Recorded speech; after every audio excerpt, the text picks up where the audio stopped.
Good evening. Welcome to the second budget meeting of the Skokie Village Board. It's Thursday, May the 13th.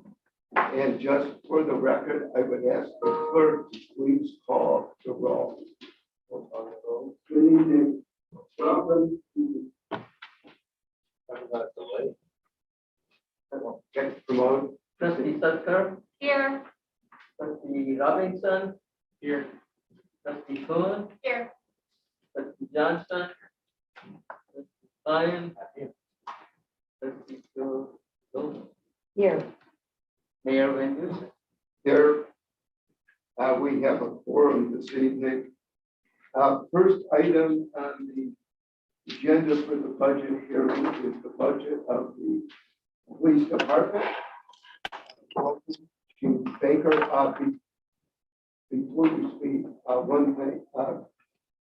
According to the CDC this afternoon, if people are vaccinated, they need not wear their masks.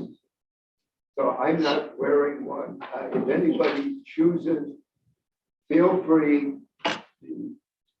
Dr. Walensky and Dr. Fauci say we're safe and we're okay. And I think everybody here is in fact vaccinated. So feel free if you wish. Chief Baker. Thank you, Mayor, and members of the village board. Thank you very much. We are honored to be here tonight to present to you our budget and answer any questions you may have about it. I'd like to first begin, if you would appease me, by just giving a very short, brief police history lesson. Back in 1829, Sir Robert Peel commissioned the London Metropolitan Police Department and gathered with his commissioners and established what they back then called the principles that they would abide by and going forward in policing. That is now and has been known as the father of modern day policing. And I just wanted to cover 4 of those principles developed over 190 years ago, because I think they're extremely relevant in what we're going to talk about tonight. The ability of the police to perform their duties is dependent upon public approval of police actions. Police must secure the willing cooperation of the public and voluntary observance of the law to be able to secure and maintain the respect of the public. The degree of cooperation of the public that can be secured diminishes proportionately to the necessity of the use of physical force.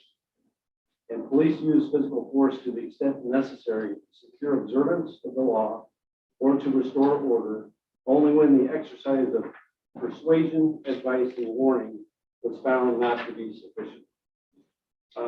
I would argue that certainly those principles in today's day and age are alive and well and very relevant. And I think when you look at those, the Skokie Police Department has embodied those principles the entire time I have been here. We pride ourselves on those principles. But we also recognize in the events leading up towards death, events after, that we and many police departments are not good. So what we're going to establish ourselves to do in fiscal year 22 is to be better.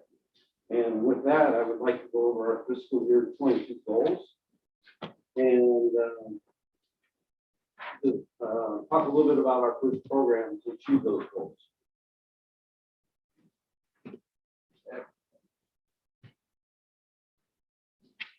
So our fiscal year 22 goals that we've issued for beginning on May 1st is to engage Skokie community we serve in a way that is meaningful to them and seeks to establish and further trust, partnership, and understanding. Develop and implement strategies and concepts intended to reduce the potential escalation of minor police interactions into major ones, and obtain a better understanding and recognition of how others perceive the work that we do at all levels, and initiate steps to improve those perceptions. After these goals were established, we began staff work within the department to begin development of programs and steps we can take to achieve them. And the first program that we have developed is what we are calling Be the Difference. It's really an embodiment of